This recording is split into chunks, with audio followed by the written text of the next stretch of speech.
Salut, c'est Ashley. À 21 ans, j'ai été victime d'un grave accident de la route et j'ai eu une commotion cérébrale sévère. Il a fallu que je réapprenne à parler normalement, la motricité fine, bref, tout.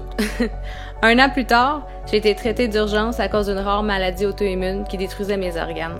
Un médecin m'a dit que si je m'étais endormie le soir de mon hospitalisation, je serais probablement décédée parce que mon cœur aurait cessé de battre. À 24 ans, après m'être fait dire plusieurs fois que je serais stérile à vie, je suis tombée enceinte. Puis à mesure que ma grossesse avançait, je prenais du mieux. Si bien que le jour où j'ai accouché de mon petit bébé miracle, j'étais redevenue en pleine forme. Ces épreuves-là ont laissé leurs séquelles.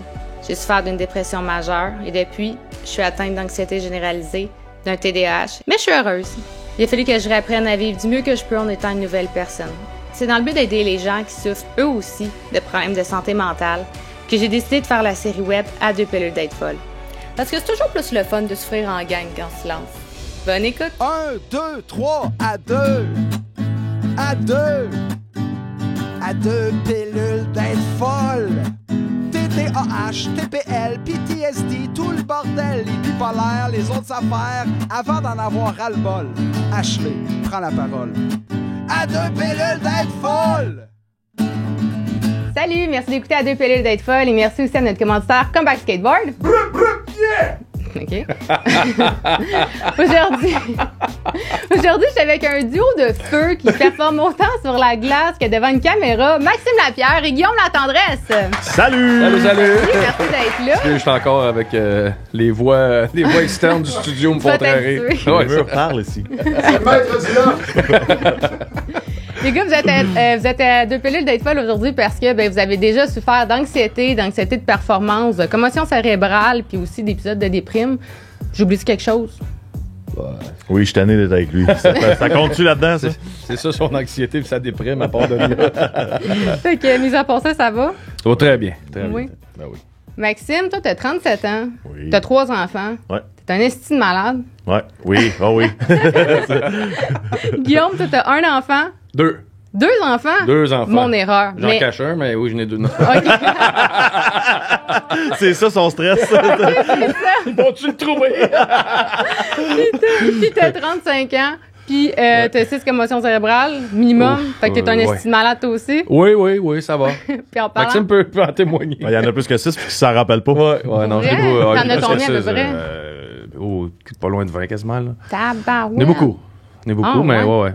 C'est correct. Parce que je sais qu'en 2010 et 2013, t'en as eu 6. Ouais, ben je n'ai eu, je pense que c'est 7 en 3 ans, mais je n'ai eu junior, puis je n'ai eu après aussi ma carrière, fait que, ouais, c'est ça. Ça fait plus, un petit peu plus, ouais. Tabarouette. Ouais. OK, je suis poche, moi, avec ma commotion, là. Non, mais ça dépend. Il y a pas de mauvaise commotion. Non, c'est ça. Elle est vraiment cute, ta commotion. T'as fait un show pour ça? Puis, t'as dit que ça t'a développé de l'anxiété après. C'est quoi? C'est des attaques de panique? Ben, je pense que c'est pourquoi j'ai arrêté de jouer aussi, là. C'est quand que, tu sais, au début, oui, j'en ai eu plus jeune, puis quand j'ai eu ma séquence de 7 en 3 ans, parce que tu récupères pas, mais là, à toutes les fois que j'en avais une, j'ajoutais un nouveau symptôme. Tu sais, au début, quand mes premières que j'ai eues, tu sais, j'étais de la fatigue, des maux de tête, des choses comme ça, mais là, dès que j'en avais un autre, là, tu rajoutais la colère, tu rajoutais l'anxiété, tu rajoutais, fait que là, mais ces choses-là restaient permanentes, tu sais. Fait que c'est là, à un moment donné, que tu pognes un vertige un peu, puis tu fais comme tabarouette, il y a quelque chose qui se passe, il faut que je commence à faire peut-être plus attention.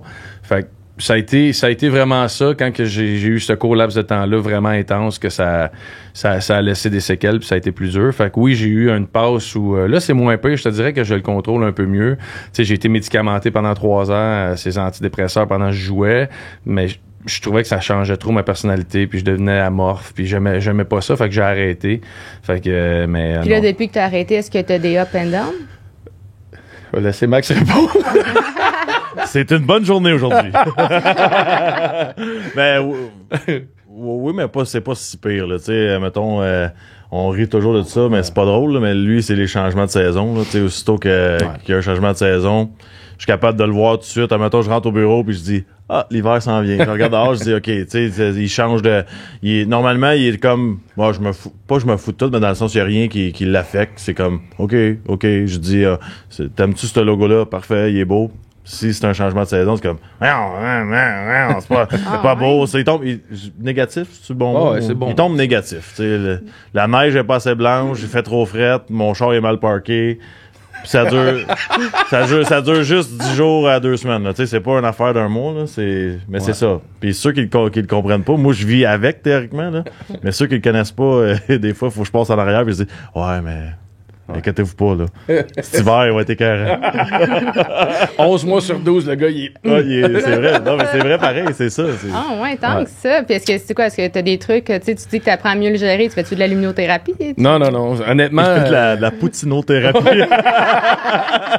Non, mais honnêtement, tu sais, puis des fois, ils me niaisent là-dessus parce que j'ai l'air de... C'est juste, je me lève, je suis en tabarnak. C'est juste... That's it. Je fais pas... J'invente pas ça, je fais pas qu'est-ce aujourd'hui, je vais être fâché. C'est comme, je me lève, puis je suis en tabarnak. Ouais, j'enlèverais le miroir à côté de ton lit, ça aiderait. Il est là, le problème! Mais fait que c'est ça, tu sais, fait que ça arrive, puis ça part, puis des fois, ça dure...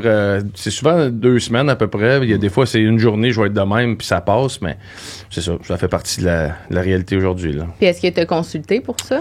Ouais, j'ai consulté un petit bout de temps, que j'ai vu plusieurs... Ben, tu sais, moi, dans le fond, là, je suis un peu cordonnier mal chaussé dans le sens que j'ai tellement vu tous les professionnels des commotions dans le monde, puis ils ont tellement toutes une opinion différente que j'ai comme fait « fuck you ». Mais c'est quoi, ça varie dans le Ben, mettons, je suis allé à une place, lui, il te fait spinner dans une machine pour placer tout ce qui a bougé. L'autre bord te donne des médicaments. L'autre bord te dit de rien faire, pas bouger. L'autre te dit de t'entraîner. C'est comme, tous les meilleurs, ils ont des opinions différentes, puis ils ont une façon de traiter qui est différente. Puis après ça, tu rajoutes à ça tous les gourous qui pensent qu'ils peuvent te guérir, tu mets tout ça ensemble, puis tu fais comme, tu sais quoi, fuck you, on va m'arranger tout seul. Je pense qu'il est là le problème. Ouais. En tout cas, dans le monde du hockey, c'est que tu sais même pas quand tu as une commotion. Le monde, en tout cas, dans notre génération, des fois, par exemple, j'avais un combat dans la Ligue américaine, je me faisais casser le nez à 2 places. Tu penses juste que t'as le nez cassé, mais après ça, 10 ans plus tard, ils disent que chaque impact d'en face, chaque fracture, c'est une commotion, là. Les niveaux 1 à 10, là, tu sais pas, mais c'est ça pareil, c'est un coup d'en face. T'sais, c'est sûr que ton cerveau, il mange un coup aussi. Puis des fois, ben, tu sais, lui, il a eu des grosses commotions. Moi, j'ai jamais eu on m'a jamais dit que t'as eu une commotion. Mais à cette heure, je lis les journaux, puis j'écoute les documentaires, puis tout ça, je dis, OK, j'ai fait des commotions, là. Tu sais, quand t'es chez vous, puis les murs retournent, là, c'est pas parce que t'es étourdi à cause que t'as pas mangé, là. C'est parce que t'as une commotion. Ouais, c'est ça. Mais le Roman Coke, t'es bon, ouais. Mais tu sais, c'est ça, je pense aussi, tu sais, quand j'entends, puis c'est vrai, là, comme Max dit, moi, mettons, aux 2-3 games, j'allais finir une mise en échec, là. Mais je blackais out. Tu sais, ça venait 2-3 secondes noir complet, puis je perdais je venais les jambes lourdes, je venais de mal de cœur, mais je finissais la game, puis ça passait, tu sais. Mais il reste que c'est un choc à la tête pareil, qui n'est pas une commotion selon ce que nous autres on dit, mais ça arrive tout le temps, ça, tu sais. Pour nous autres, dans les games, les gars, c'est... Honnêtement, aller finir une mise en échec dans la Ligue nationale, man, c'est comme rentrer dans un mur, là. Les gars sont tellement forts physiquement que, tu sais, le cerveau a beau être ce qu'on veut puis entraîner comme on veut. Et au final, l'impact est tellement énorme. Fait que ça arrivait souvent, mais tu sais, quand j'ai commencé à tomber dans mes 7 en 3 ans, là, j'étais assis pendant 2 mois dans le noir à me bercer, là, comme une personne âgée, là. Tu sais, je fais rien, là. Je marchais, mettons, 10 minutes dehors, j'allais dormir 4 heures puis je vomissais, là. T'sais, c'était ça la réalité. Là. Ça a pris combien de temps avant que là, tu sois capable de plus vomir après avoir marché 10 minutes? Ça prenait toujours à peu près un mois et demi, là, 4 à 6 semaines où c'était vraiment, vraiment tough. Puis après ça se plaçait. Fait que ça se plaçait. Quand je dis ça se plaçait, c'était pas. Ça prenait du temps. Mais tu sais, fait que ceux-là ont été vraiment durs. Là. Je me souviens, ma dernière à Minnesota, là, je me suis fait frapper à Winnipeg, puis après ça, on jouait le lendemain à la maison contre Chicago. J'ai frappé tout le monde, puis là, je suis arrivé au banc, j'ai dit au trainer, j'ai dit, crème, on dirait que quelqu'un a mis une ceinture autour de ma tête, puis tu sais, puis là, il dit, non, c'est normal, tu sais, ça fait longtemps que t'as pas joué, ça faisait 2-3 mois que j'étais parti. Il dit, c'est normal, tu sais. Puis là, je suis arrivé, je suis sorti de la glace, puis j'étais sur la glace, je savais même pas où aller, là. Je savais même pas où me placer, j'étais comme, je cherchais, j'étais où, puis j'ai réussi à passer la période, puis je me suis en allé dans le bureau du docteur, je me suis couché sur une table, je me suis mis une serviette d'en face, puis j'ai pleuré pendant 1 heure. Mais sans savoir pourquoi, juste brailler comme un bébé là. Les gars venaient me voir, qu'est-ce que t'as? Je sais pas, man. Je sais pas ce que j'ai, mais fait que tu sais, tu réalises que tabarouette, c'est fragile en esprit, puis c'est ça. J'en ai vu d'autres joueurs, là, d'ailleurs, faire ça. Tu sais, des gars après un match pleurer dans l'autobus, puis t'es comme cassé. Je sais pas pourquoi je broille.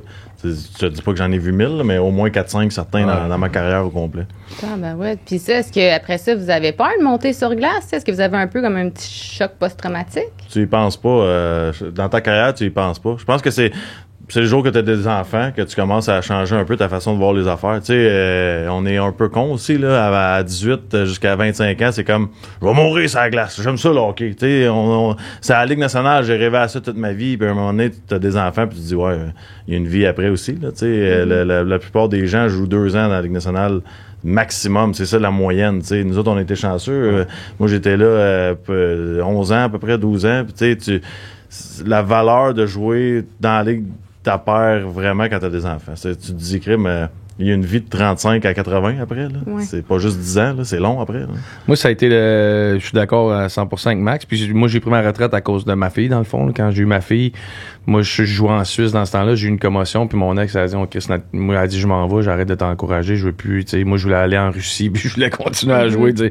Mais tu sais, moi, j'avais pas la même réalité dans le sens que moi, la peur me frappait. Là. Okay. La peur m'a vraiment frappé quand j'ai joué à Ottawa, puis ma dernière saison avec le Wild, j'avais la chienne. Tu sais, j'avais la chienne, puis... Tu dormais plus? Non, pas... Non, je veux dire, juste quand j'arrivais au match. Okay. Il y avait des soirs, j'étais super correct, tout était beau, mais si, admettons, j'avais un flash dans ma tête là, que je faisais, si je me fais frapper, je vais peut-être rester couché à terre. Là, c'était fini. Là. J'avais peur, je drivais plus le filet, puis je jouais plus le style que... Puis ça a été les commentaires qui ont sorti de ma saison à Ottawa. Ils sont allés me chercher, puis je jouais pas le style qui s'attendait, parce que j'avais la chienne. C'est pas compliqué. Puis il y a des images d'un playoff contre Montréal où ce que Ryan White me demande de me battre. Puis ça aurait été rien de le grabber, le mettre à terre, puis on n'en parle plus. Mais j'avais tellement peur du mauvais coup de poing. Mes enfants étaient là. J'étais comme... Mais c'est ça, j'ai passé pour un peu heureux, puis j'ai jamais rejoué après, tu sais.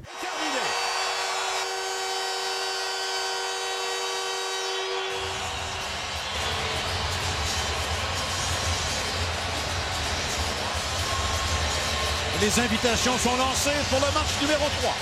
Puis c'est la frustration aussi. Je pense que quand t'embarques tout ça, t'as la douleur mentale, t'as le stress, tu sais, monétaire, c'est quand même, c'est ton salaire, c'est ta vie, c'est le même que tu nourris ta famille. Puis à un moment donné, t'entends les commentaires comme qui dit que le monde qui dit que c'est des peureux, mais il y a 98%, 99% du monde qui ont jamais reçu un coup de poing sur la gueule, mais eux autres ils disent que t'es peureux. C'est frustrant parce que t'as pas de voix, tu peux pas juste aller parler à tout le monde puis dire toi tu t'es déjà battu, toi tu t'es déjà battu, bon ben traite-moi pas de peureux. Puis c'est comme c'est quelque chose de lourd à un moment donné parce que t'as pas de réponse à ça, tout le monde te traite de peureux, mais tu sais j'en parlais même pas, tu sais puis moi il y avait juste ma blonde qui savait ce qui se passait là. Mes parents étaient pas au courant, personne, tu sais entre les périodes, j'appelais ma blonde pour aller me cacher, là. Parce que j'avais trop mal à la tête, puis si je le dis, comme Max dit, je perdais mon contrat l'an prochain, j'avais plus d'opportunités, ma carrière était finie. Fait que Chris, ferme ta gueule, puis joue, puis arrange-toi, tu sais. Parce qu'il y en a bien des gars, tu sais, puis je pense plus aux tough, là, tu sais, les gars que leur job, c'était de se battre, qui vivaient de ça, de l'anxiété, là, tu sais, on parle souvent, on a un de nos chums qui travaille avec nous autres, André Roy, tu sais, c'était un tough, mais c'était pas un gars de 270 livres, là, c'était un gars de 225, fait que le soir, il sait qu'il s'en va se battre avec un gros de 270 qui sait comment se battre, mais la veille, des fois, t'es nerveux, tu sais, moi, j'ai joué avec Derek Bogart, qui est décédé aujourd'hui, là, mais tu sais, lui aussi, il vivait ça, là, de l'anxiété, d'être le plus tough de la ligue, puis tout le monde veut t'essayer.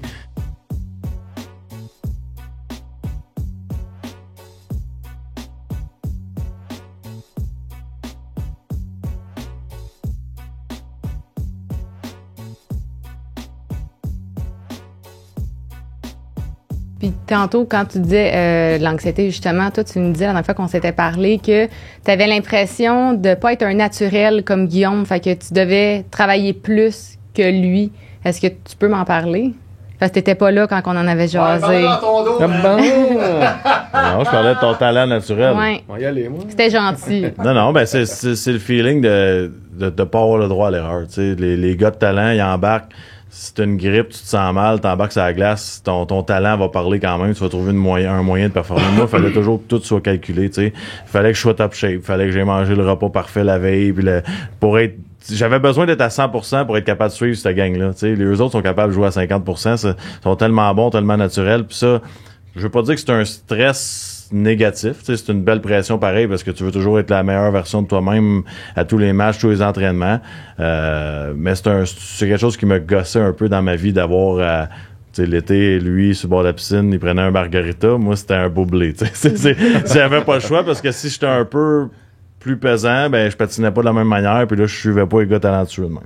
Moi je m'entraînais dans le fond, tu sais, j'avais des journées, j'avais 1h30 d'entraînement, j'avais 1h30 de vélo après, puis j'avais 1h30 sur la glace après avec mon entraîneur. Fait que je faisais 2 workouts, j'allais luncher, j'allais sur la glace, tu sais, à un moment donné, ça fait des bonnes journées. Lui il me regarde, il dit j'aurais jamais fait ça. Je le connais en plus. C'est ça sa réponse. Non, mais tu sais, je pense que chaque chose vient... tu sais, Max, ce qu'il a vécu, je pense qu'il a le caractère pour le faire. Tu sais, je pense que c'est niaiseux, là, mais chaque rôle est un peu déterminé par la force mentale de la personne. Tu sais, comme il dit, la charge que lui a vécue par rapport à être un gars peut-être pas moins talentueux, là, parce qu'il est extrêmement talentueux pour se rendre à la Ligue nationale, mais peut-être moins habile naturellement, tu sais. Je pense que ça fait en sorte qu'il a fallu qu'il bûche. T'sais, moi, toute ma vie, j'ai pas eu à bûcher pour me rendre à la Ligue nationale. Là, c'est niaiseux ce que je dis, là, mais c'est un peu ça. Puis des fois, on dit pourquoi le gros, il joue pas comme Slafkowski ou il joue pas comme Gallagher? Parce qu'ils n'ont pas eu la même réalité puis ils n'ont pas eu la même façon. Gallagher, à 5 et 8, là, il fallait qu'il bûche, puis il fallait qu'il se batte, puis il fallait qu'il joue son rôle. Le gros bonhomme, là, moi, je jouais puis j'étais même pas d'âge, puis j'étais le plus gros. T'sais, fait que j'ai jamais eu le même besoin de me battre pour avoir ma place. Fait que tu sais, c'est pas la même réalité. Fait que tu peux pas après ça, rendu en Ligue nationale, me dire hey, Guillaume, il faut que tu sois un méchant malade qui s'entraîne 7 heures par jour. Je l'ai jamais fait. Je peux pas arriver puis tourner une switch puis dire je vais le faire. J'ai jamais vécu ça. T'sais. Fait que c'est des réalités complètement différentes. Puis on a des personnalités complètement différentes. T'sais, ce que lui a fait, moi je pense pas que j'avais la personnalité pour le faire. J'ai toujours été comme ça dans la vie. C'est ma personnalité. Je suis de même. Fait que j'étais de même comme joueur, puis je suis de même dans le business, je suis de même dans... C'est comme ça, mais je veux dire, quand tu as une évolution, puis tu grandis, puis tu apprends des choses, ben il y a certaines choses que tu ferais différemment. OK. Puis toi, est-ce qu'il y a des choses que tu aurais changées? Aucun regret, moi. Comparativement à Guillaume qui m'a fait sa carrière, non, moi j'ai... non, j'ai pas de... Moi, la seule affaire qui m'a tapé ses nerfs, admettons, je reviens en arrière, c'est que j'ai trop écouté le monde, tu sais, mes entraîneurs qui ont essayé de me dire ça va être ça ton rôle. Ouais. J'aurais aimé ça avoir un petit peu plus de... J'aurais aimé ça les affronter un petit peu plus au lieu d'avoir peur de perdre ma job, tu sais, de dire non... Je suis capable de scorer des buts, moi aussi, tu sais, pas autant que lui, mais je suis capable d'avoir un autre rôle que juste être le gars qui brasse, qui frappe tout le monde, tu sais. J'étais comme, OK, puis je répondais pas à mes coachs, puis... Il a affronté un coach une fois, puis il a été échangé le mois d'après. C'est vrai? Il a quasiment cassé le bureau, mais... C'est vrai ou non? Ah oui. Ouais, je me suis fâché. Ben, c'est ça. Je me suis fâché une fois dans la paix. On veut des détails? Ben, je pense pas que j'ai été changé à cause de ça, là, honnêtement, là, mais j'ai été dans le bureau à Montréal une fois, puis j'ai pas cassé tout, là, calme-toi, là. Disons qu'on a entendu une bonne claque sur le bureau. Bon, c'est dit d'après moi, c'est pas le coach. Quand je suis sorti du bureau, il y a des gars qui m'ont dit je suis content d'avoir joué avec toi. Ils ont dit ah ouais, c'était bruyant. T'as pété ta coche? Je sortais, c'était Guy Carbonneau le coach. Non, c'était Jacques Martin. Non, mais OK. Là, il y a deux histoires, OK?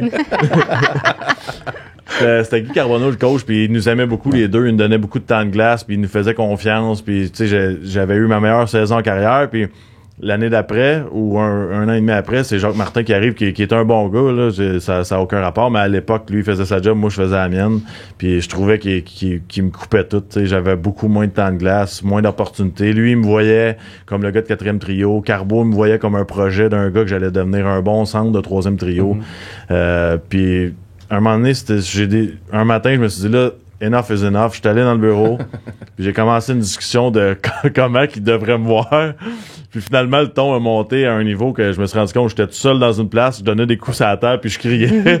J'ai claqué à la porte, puis c'est ça. Je me suis fait échanger. Train me right fucking now! Puis quand tu te fais échanger, c'est comment tu fais pour vivre ça? Je veux dire, t'habites ici au Québec, à Montréal, puis après un moment donné, pouf, tu t'en vas ailleurs, puis tu perds tout, là, dans un sens. Comment tu fais pour dealer avec ça? Ben, ça a été dur, tu sais. Guillaume s'en rappelle, il était venu souper avec moi. J'étais parti de Montréal à Anaheim, moi, puis lui, dans sa tête, vous commencez à comprendre le personnage, il était comme, wow, c'est à la plage en Californie. T'es-tu chanceux? Moi, l'autre base, c'était pas ça pour tout, là. J'étais vraiment frustré, triste. J'aimais pas ça, être ailleurs dans un marché qui est pas un marché de hockey. Ça m'a pris du temps en tabarouette à digérer celle-là. Tu sais, je pense que j'aurais été capable d'avoir une carrière complète à Montréal sans jamais être échangé. C'était donné comme ça à cause des gens qui étaient en place, qui nous voyaient différemment. Je suis arrivé là-bas, ça m'a pris du temps. Puis j'ai été là 2 mois, j'ai été échangé à Vancouver la même saison où j'ai retrouvé mon entraîneur junior qui était Alain Vigneault, qui est un entraîneur très, très connu dans la Ligue nationale. Son père. Lui, mon père. Lui il m'a redonné ma confiance. T'sais, lui, il voyait en moi ce que moi je voyais, puis ça a reparti ma carrière. J'ai réussi à m'acheter 4-5 ans de plus dans la Ligue après. OK, puis quand tu dis son père, c'est-tu vraiment Non, son c'est parce père? c'est parce qu'il il l'a eu junior. Il me niaise tout le temps avec Il ça. l'a eu junior, il l'a eu, tu sais, puis il l'a eu à Vancouver. Après ça, il y a eu un try-out aux Rangers. C'était Alain Vigneault. Ils se sont toujours suivis, fait que je dis toujours que c'est son père. Il m'aime. Ouais, c'est ça. Puis c'est comment de rejouer après contre vos anciens coéquipiers? Est-ce que vous êtes capable de vous détester sur glace? Ouais, la première game, c'est spécial quand tu reviens, tu sais, mais tu sais, au final, on est tous des chums, là. Tu sais, on se respecte tous, puis une fois que le puck drop, t'as une game à jouer, t'as une job à faire, puis à la fin, on va super ensemble. Tu sais, il y a des toughs qui se battent ensemble, qui se disent merci parce que c'est sa job, puis c'est ça qu'il fallait qu'ils fassent, puis ils vont super ensemble, puis tout est beau, tu sais. C'est un spectacle, là. Non, mais c'est une game, au final, on se respecte, on est des chums, puis on a 60 minutes de game à donner, puis le reste, T'oublies c'est l'amitié ça. pendant le match. Là. C'est ça. OK. Moi, toute ma carrière, j'ai haï tout le monde, puis tout le monde m'a haï. Fait que après le match, on a le souper. Comme Ouais. tu dis, je t'ai eu ça pareil. Si je te dis 29 décembre 2008, ça te dit de quoi? 29 décembre 2008. C'est pas ton trade, ça. T'as une minute, là. 29. Je me rappelle pas, les commotions, hein? Comment ça? 29, attends. Aide-moi, on va le trouver, là. Il y a du coupage, c'est ça. C'est quoi le prix pour la réponse gagnante? C'est quand important, on dit ça de même. 29 décembre. 2008, c'est pas ton premier Je peux but. dire, mettons, chapeau. Taux de chapeau en oui. Floride. OK, ouais. Ah, oui. Lendemain de la brosse. Le lendemain de la brosse. Lendemain de brosse. Boynton tire, mais la tendresse bloque et rejette cette rondelle à l'autre bout. Ça met en territoire des Panthers, ça passe arrière à la pierre. Le tir et le but! Tu vois, c'est la première fois de ma vie que je faisais pas la bonne chose la veille d'un match, parce que d'habitude, tantôt, je te parlais, je calculais mes affaires puis tout ça. Je suis sorti la veille du match, fait que j'étais un peu nerveux de mon futur après ça. Ça m'a donné un taux de chapeau tellement que j'étais stressé. Fait que des fois, la pression, c'est bon. Puis en plus, pendant la 3 millième victoire. Ouais, Fait que ça, est-ce que ça t'a fait naître une sorte de superstition en dedans de toi? T'sais, si ce soir-là, mettons, tu portais des boxers bleus, est-ce que le reste de ta carrière, tu t'es Il les dit, a je encore. porte des boxers bleus? Il était tellement nerveux, il voulait que ça aille bien aujourd'hui. là. Non, j'ai pas gardé la superstition parce que là, je commençais pas à sortir la veille de chaque match. J'y ai pensé souvent, mais non. Mais ça m'a donné énormément confiance, ce moment-là. Ma saison après, lui, on rit souvent. Ça a complètement décollé. J'étais Ah, mais pas ça- arrêtable. Cette puis- semaine-là, c'était fou. C'était là. écœurant, On jouait ça. à Floride, Tampa, Ottawa. On s'en va, il fait un hat-trick en Floride. On s'en va à Tampa, score un goal. On s'en va à Ottawa, on s'en va en tir de barrage. Le Carbo, on a comme Koivu, Kovalev, Markov. On a plein de bons joueurs. Il envoie Max. Back-end, top net. C'est comme si rien n'était. Je pense que c'est la Semaine de ta vie. rêve. La pierre devant Elliott. Au ralenti. Accélère. La feinte. Le tir et le but! C'est la semaine de ta vie. Plus belle semaine de ma vie. Ouais. T'as-tu eu de la pression après? Non? Il y a pas personne qui s'attendait que je sois un marqueur après non plus. Fait que, Il a dit, c'est bien beau, Max, mais va tasser. c'est à peu près ça. C'est cute. Top, là. Toi, Sors-moi pas une date, là. c'est qu'on va rire. le 7 novembre 2006. 7 novembre 2006. C'est là que tu t'es fait poser tes mollets. Ton opération. Bon, manipulation. 7 novembre 2006, ça doit être... Ton échange. Non, parce que la saison commence, ça doit être mon premier but. Oui, Ouais. exactement. C'était même pas à lui. Le plus jeune joueur de la LNH à faire un but depuis Éric Desjardins en 88. Tendresse has the puck in the corner. Speed watching him. Gives it to Ryder. Koivu with a shot. Wallace in the save. They bang away and score. Guillaume Latendresse. Est-ce que toi aussi, ce soir-là, t'as développé une superstition? Non, pas en tout. Comme Max il dit, c'est drôle parce qu'il dit c'est pas à moi, mais c'est un peu ça pour vrai. Là. C'est comme Imposteur. le puck Il a volé un but. le puck est sur la ligne rouge, puis il est là, mais il reste comme à peu près ça à passer. Puis là, je l'effleure, tu sais. Puis là, je suis tout content. Yeah, mon premier but, si Michel Lacroix va annoncer mon nom. Puis il donne le but à Sakou Koivu. Fait que là, l'annonce de mon but, c'est comme le but Sakou Koivu. Puis là, je suis comme au banc. J'ai touché, il me semble. Pour genre, ouais. Puis là, après ça a comme fait correction sur le. Tu sais, j'ai pas eu le hype de mon premier but au Centre Bell. Tu sais, fait que c'est ça. Mais... Fait que, tu sais, des beaux moments pareils, mais non, je pas gardé de superstition. Moi, ma superstition, c'était de faire jamais la même affaire. Ah ouais? Ma routine, c'était jamais d'avoir de routine parce que c'est bizarre dit de même. Ah, je suis fucké aussi. Non, mais admettons, je sais pas, on s'en va à la game, il arrive une situation, puis je peux pas faire ma routine, mais je veux pas être pogné à fuck, là, je peux pas faire ça, puis là que ça me stresse. Moi, la seule affaire que j'avais d'important, je passais une demi-heure avec mes bâtons, je gérais mes bâtons, j'en prenais soin comme mes enfants, puis après ça, c'était free for all, je faisais n'importe quoi. Mais c'était ce moment-là, puis fait que s'il y arrivait quelque chose, un problème dans le vestiaire, le coach veut me rencontrer. J'avais pas de routine, fait que ça me jamais... Tu mangeais-tu la même affaire chaque jour? Ça, oui, par exemple. OK. Je cachais tes bâtons de mes la même affaires. manière? Ben oui. OK. Ça, oui. Tu tirais-tu à la même heure? Non. Hey, esti, je suis en train de te le dire que t'en avais une routine. J'étais assis à côté de toi. Arrête, esti. On veut d'autres secrets. Voyons donc. T'avais pas de routine, toi. Non. Hey, ben voyons donc, man. Là, c'est peut-être instinctif. C'est la première fois que je vois que tu mens. T'es menteur. Ben, c'est parce qu'il faut trouver des affaires qui montrent qu'on est fou un peu. Fait que là, j'essayais d'inventer de quoi. T'avais la même routine dans le warm-up, là? Ouais. Tu faisais les mêmes petites affaires, puis... Puis toi, ta routine, c'était de le regarder, quoi? Ouais, c'est ça. Ma routine, c'était voir un gars il pas de était routine. 17h45. C'est beau, Carbo, Guillaume, il est prêt.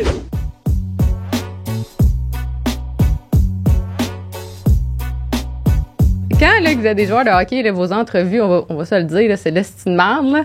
Tu sais, vous êtes zéro comme content. Moi, j'ai fait un but, c'est super. Non, mais on dirait que vous n'avez pas le droit d'être joyeux puis de célébrer, tu sais, votre victoire. On dirait que c'est vraiment, non, c'est correct, c'est juste mon travail. Puis là, maintenant, vous faites des podcasts parce que vous déconnez tout le long. Est-ce que ça vous apporte un plaisir? Ben, moi, Max, peut-être aussi, moi, je me suis mis dans le trouble, pas souvent, mais quelques fois, parce que justement, je donnais mon opinion. Tu sais, je pense pas qu'on a été vraiment les gars qui donnaient à cassette standard, même dans notre carrière. Tu sais, ils nous conseillaient. Tu sais, je me souviens même d'une fois, Patrick Roy m'avait callé dans les médias, puis le Canadien m'avait dit, tu sais, fais rien que ça. Puis première affaire que j'ai faite, c'est j'ai callé, tu sais, puis quand j'ai scoré mon premier but, justement, tu sais, il avait comme dit, il a enfin touché à la rondelle, tu sais, parce qu'il voulait m'avoir junior.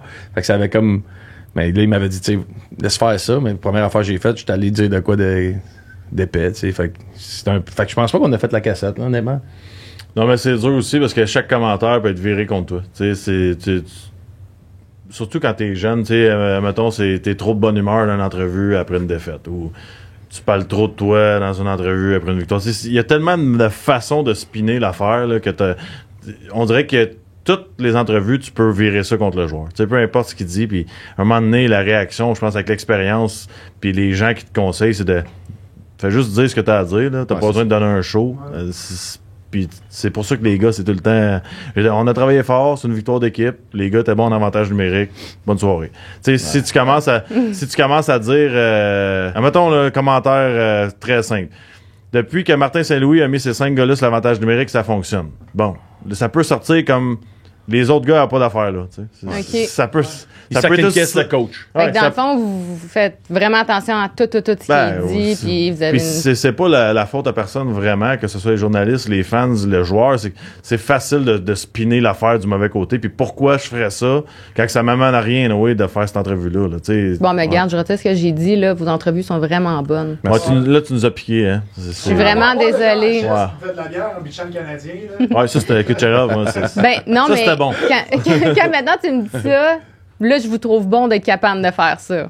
Ben là, c'est pas dur non plus, mais c'est juste qu'il y a comme pas de points. Puis il y a pas de temps d'affaire à dire que ça non plus. Tu sais, dans ta tête, tu te dis, bon, tout le monde l'a vu à la game. Je vais aller dire ce que j'ai vu à la game. Ouais. Puis là, maintenant, ben, vous êtes rendu à la télé. Ben, vous l'étiez aussi avant, mais c'est à la glace. Maintenant, vous commentez les gens sur la glace. Est-ce que vous êtes nostalgique? Est-ce que vous avez envie, des fois, de ressauter sur la glace? Du tout. Ouais, moi non plus. Non. Non, même pas proche. Je ferais peut-être le porte-drapeau une fois ou deux, mais sinon... Non, on joue dans nos ligues de bière pour s'amuser, mais de revivre ça, ben non, on n'a plus de calibre, là, on va s'entendre, là, mais non, je suis plus là dans ma tête, moi, personnellement. Là. Non, je pense qu'il trouve son émotion, tu sais, il célèbre ses buts dans les ligues de bière, puis tout, il est correct. Puis là, ben, vous avez refait un duo ensemble pour faire le podcast, que vous avez parti pendant la pandémie, je pense. Mars 2020, ouais. Puis ça, vous l'avez appelé la poche bleue. Est-ce que c'est suite à une vasectomie? Là, je te regarde parce que je pense que c'est toi qui as eu une vasectomie. Non, c'est moi, c'est lui. Non, pour vrai? C'est moi! Mais non, honnêtement, c'est juste... c'est tombé pendant la pandémie, un peu dans le temps du panier bleu. On est arrivé, on a fait des shows Instagram, puis on a dit aux fans comment on s'appelle. Puis ils ont sorti une vingtaine de noms. Puis le monde a voté, genre la poche bleue. Frère de poche, ça vous tentait Puis savoir... Frère de poche, mais c'est parce que tous les noms qui sortaient, c'était des noms de même. Là. Les gens écrivaient le bat rouge, le bat bleu, la poche rouge. On a comme pris le moins pire, là. Ouais, on a pris le moins, ouais. On a pris le moins pire qui nous permettait de dire que c'était un sac rempli d'anecdotes, tu sais. Fait que c'est un peu pour ça qu'on Je vais être très honnête, par contre, j'adore notre logo, je pense que c'est classique, j'adore le nom, je trouve que c'est un côté drôle, le côté sport de la poche bleue, mais si on m'avait dit qu'on allait être partout à télé, partout à SAQ, partout dans les magasins, j'aurais peut-être dit, on va passer un peu plus de temps sur le logo puis sur le nom. Mais ça l'a... Mais... C'est difficile, lui. Ben moi, il est beau. Moi, je l'aime. Puis, votre concept, il est vraiment le fun. Là. Puis, c'est un succès. Là, je pense que le nom fait en sorte que tout de suite en partant, tu sais un peu c'est quoi notre attitude. C'est ça nous autres. Non, on s'en crise. C'est comme les poches bleues. Ouais, les poches bleues. T'sais, on a du fun, puis je pense que le nom le montre. On se prend pas au sérieux, puis tu parles qu'on est à TVA, autant dans nos analyses. Là, on fait les matchs, mais on se prend pas pour des GM, puis on va pas dire, je pense, on dit pas lui il est pas bon, on dit pourquoi qu'il a fait cette erreur-là. Je pense juste que c'est dans notre approche, puis le nom vient cadrer là-dedans dans le sens que, hey, ils sont du cave, ils ont appelé ça la poche bleue. C'est ça. On est deux caves. C'est vraiment ça, pareil. On est caves. Ouais. Effectivement. Fait que là, est-ce que vous avez d'autres projets autres que la poche bleue qui s'en vient? Que vous pouvez dire? Il y en a beaucoup de projets. Je pense que c'est la beauté de ce qu'on fait. C'est qu'il y a pas de changement de sujet, ça. Un peu.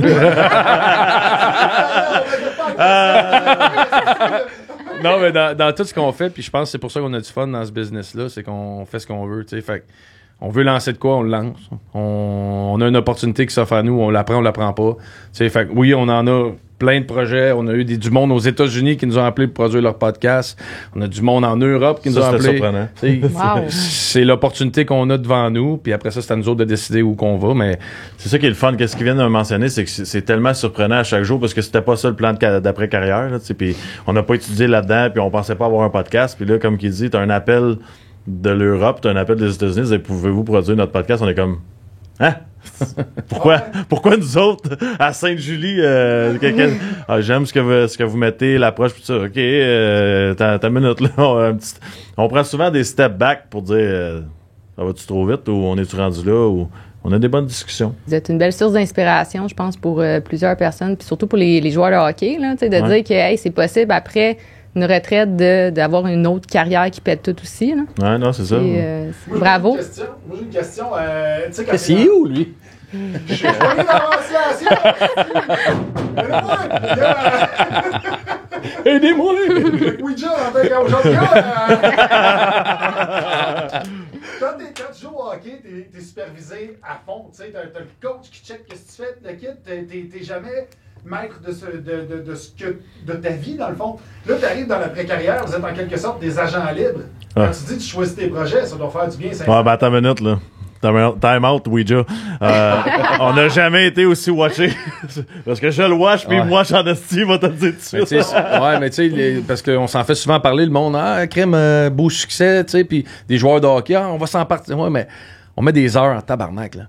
Tu sais, on est au bureau tous les jours, puis on se lève, puis c'est poche bleue, puis on s'écrit jusqu'à minuit le soir pour des idées, puis des suggestions, puis où on va, puis tu sais, comment on peut améliorer ça, comment on peut aller chercher ça, comment... Tu sais, fait c'est pas une job, tu sais, c'est pas juste on allume le micro mercredi pour faire notre podcast, puis c'est tout, tu sais, on est dans les meetings. Cette semaine, on avait un partenaire, on est allé dîner avec le... Tu sais, on s'implique dans tout, on a les mains dans tout, fait on se challenge beaucoup aussi parce que, comme on parle depuis le début, on est complètement différents, autant en business que personnalité. Fait que ça a des fois du gros positif, des fois ça peut avoir du négatif, mais on met du temps. Là, c'est lequel le plus motivé des deux, mettons, qui est plus intense? Max est beaucoup plus créatif que moi. OK. Il est beaucoup, beaucoup, beaucoup plus créatif que moi. Fait que lui, il peut arriver puis dans la même journée avoir 5 idées. Là, t'sais. Moi, je suis pas de même. T'sais. Fait que ce côté-là, je l'ai tassé dans le sens que je l'ai pas, ce côté-là. T'sais, moi, s'il me dit on fait ça, essayons-le. T'sais, j'ai pas de trouble avec ça. Je pense que ça s'est fait naturellement aussi. T'sais, moi, je suis côté créatif, lui, il est côté business. Moi, je suis plus le style à dire je veux pas de salaire, puis je veux avoir toutes mes idées qui fonctionnent. Lui, il est comme ta minute là. On est capable de faire des bonnes choses, puis d'y aller tranquillement. Puis je pense que c'est ça qui fait ça balance bien les affaires aussi, là, parce qu'à un moment donné, j'aurais déjà à peu près 50 nouveaux podcasts. Il m'a arrêté à 5 pour cette année, mais l'année prochaine, j'ai une surprise pour lui.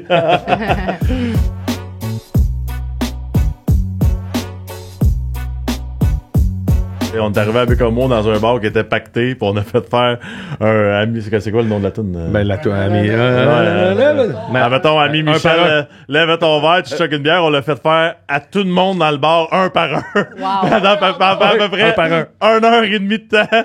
Même des messieurs de 70 ans qui avaient jamais bu de bière, ils l'ont fait parce qu'ils étaient comme, je peux pas le faire, là. C'était écœurant. Ouais, pis c'est ça. Quand on a une idée, on la trouve bien bonne aussi. Tu sais, ça dit après 5 gars, tu sais, c'est cute. Non, on a fait le tour le tour du bar. On est calme. Fait tout le monde est plein, t'entends. Ouais. Ils sont tous chauds. Le line-up, c'est vidé.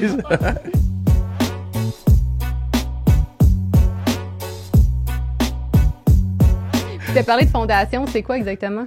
Ben, on s'implique, tu sais, c'est certain que la Fondation des Canadiens, on a eu, on avait parti des paires de bas, ces choses-là. Tu sais, on avait parti aussi, on essaie toujours de s'impliquer puis de redonner. Tu sais, on a eu des événements qui nous ont appelés où des fois on peut y aller ou des fois on donne un montant d'argent, des fois, tu sais, puis c'est pas public, on n'essaie pas d'être, tu sais, là, on s'est associé avec la Fondation Le But de Rousseau Sport qui permet de ramasser des fonds pour permettre à des jeunes de jouer.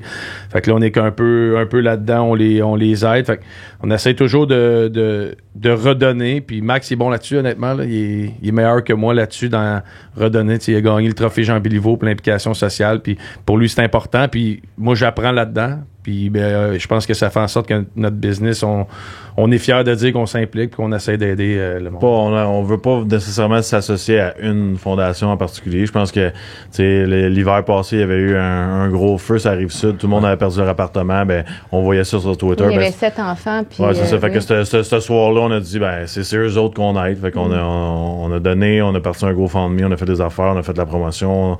On a aidé ces gens-là. Peut-être qu'un mois après, c'est des enfants malades. Je pense qu'il y en a tellement d'affaires. Tu regardes en entour, tout le monde a de la misère. C'est triste, là, mais on peut pas juste dire ça va être juste ça. Fait que la sclérose en plaques, lui aide les tournois de golf et tout ça. On évoque le flow. Qu'est-ce qui se passe aujourd'hui? Puis on essaie d'aider partout, mais c'est difficile d'aider partout aussi. Là. Il y a tellement d'affaires. Là.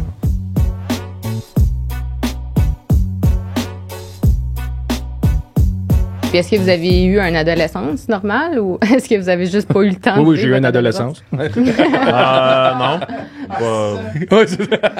On n'a rien fait. Moi, j'ai rien fait. Je me rappelle pas avoir fait de quoi avant peut-être 20 ans. Lorsque on a eu nos premières payes Ligue nationale, les bonnies puis tout. On n'avait jamais sorti. C'était hockey, entraînement, voyage avec la famille. Moi, c'est plus junior, peut-être un peu plus, parce que j'ai eu plus de fun, là, mais tu sais, midget 3, moi j'ai joué 14-15 ans, midget 3, fait que à 14 ans, tu fais pas grand-chose, tu sais, puis tu joues les week-ends. Non, fait qu'on j'ai jamais eu vraiment de vie sociale ou dans ces années-là, jusqu'à junior majeur. Junior, tu sais, t'habites en pension, t'es 25 gars qui sont juste, qui veulent avoir du fun puis triper. Fait que oui, j'ai eu du fun puis j'ai eu des belles expériences, mais je peux pas dire, mettons, que le vendredi soir, après le match, on sortait là, où on allait, où on essayait de... J'ai pas eu ça pantoute. Est-ce que vous avez vécu votre crise d'adolescence à votre retraite? Non, mais on s'est repris après, là. Ouais, on n'a pas sorti... On n'est pas en pleine, là. de 20 à 30, ça a bien été... Pour toi.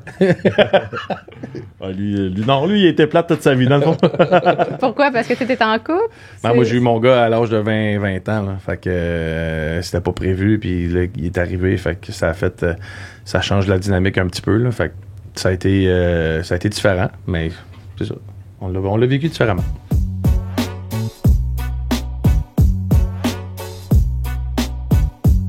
vais vous donner des informations, puis vous allez devoir me dire de qui je parle ou la réponse, dans le fond. Entre nous deux ou?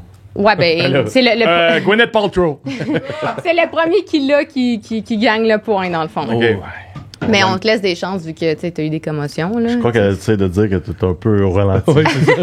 Non. C'est qui est né le 7 août 1987? Attends, non, mais c'est pas entre vous deux. Ah! C'est entre vous deux. Non, il faut deviner OK, c'est bon. Ok. Ah, faut deviner. De qui je Hey, tu parle. riais de moi, mais c'est pas pareil. Tu riais de moi. Lui, il est là, lui, moi, je suis là, lui. Maxime, l'allais-tu? C'est où je cogne? Très bon moment. C'est qui est né le 7 août 1987, donc il a 35 ans, puis son salaire est évalué à 3 millions, puis le plus haut qui a été, c'était 8,7 millions en 2022-2023. C'est Nick Crosby. Ouais, il l'a eu. Boom! Bravo. Puis c'est quoi le nom entre Sidney et Crosby? Gérard. Non. Non. Non, vous le savez pas? Non. C'est Sidney Patrick Crosby. Invitez-moi, c'est mon frère, moi, des capsules. C'est qui a une fiche de 2857 points sur Wayne 1400? Gretzky. Machine. Machine, OK. OK. Combien de points son frère? 4. 4. OK. Y a-tu un frère? Ouais, il a fait 4 points dans la Ligue Il a nationale. fait 4 points dans la Ligue nationale. Pour vrai? C'est le duo. C'est les deux frères qui ont fait le plus de points ensemble. L'autre, il L'autre a de 4 points. Oh my God. C'est vraiment drôle. Celle-là est plus sérieuse. Durant les saisons 2008 à 2017, sur 309 joueurs, combien de commotions cérébrales ont été publiquement établies? 36. Puis toi, tu dis quoi? 2008 à 2017? Ouais, sur 309 Je joueurs. dirais 20. 399 commotions. On est bon. À deux, c'était bon. Ah, c'est ça. C'était- J'avais pas c'était fini. proche. Non, c'est ça. Un an après avoir subi une commotion cérébrale, quel est le pourcentage de chances qu'un joueur puisse conserver un poste dans la LNH par rapport à un non commotionné?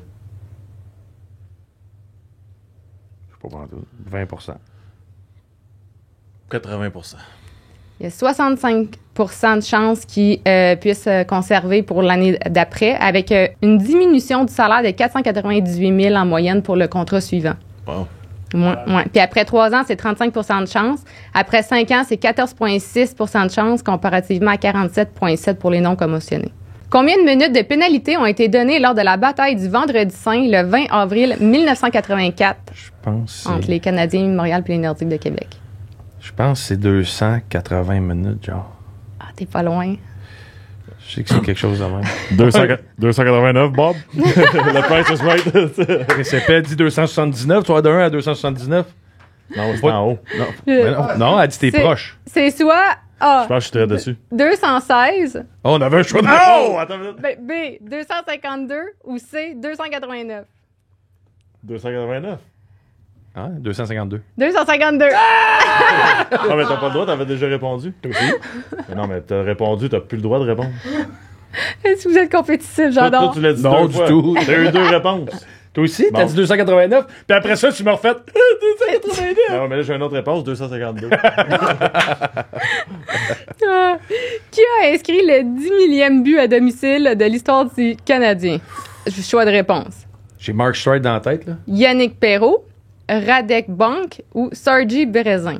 Je sais pas si je le dis comme il faut. Sergey Berezin, ouais, c'est lui. Ouais, exact. Des raisins. Les raisins. Ah, ça, c'est cool. Berezin. Ça sonne bien. Celle-là, elle vient du producteur, la question, OK? Vrai ou faux? Si on mélange son patin et son jackstrap, ça peut être douloureux. Ça dépend de quel bord tu mets le patin. OK. C'est bon. Ben, un gros merci. Merci Plaisir, à toi. merci à vous autres. Merci à vous autres. Merci à toi, Mur.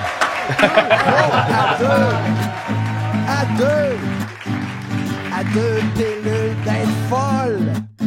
À deux, c'est bien mieux pour apprendre ce qu'on peut pas te montrer à l'école. À deux pilules d'être folle. À deux pilules d'être folle.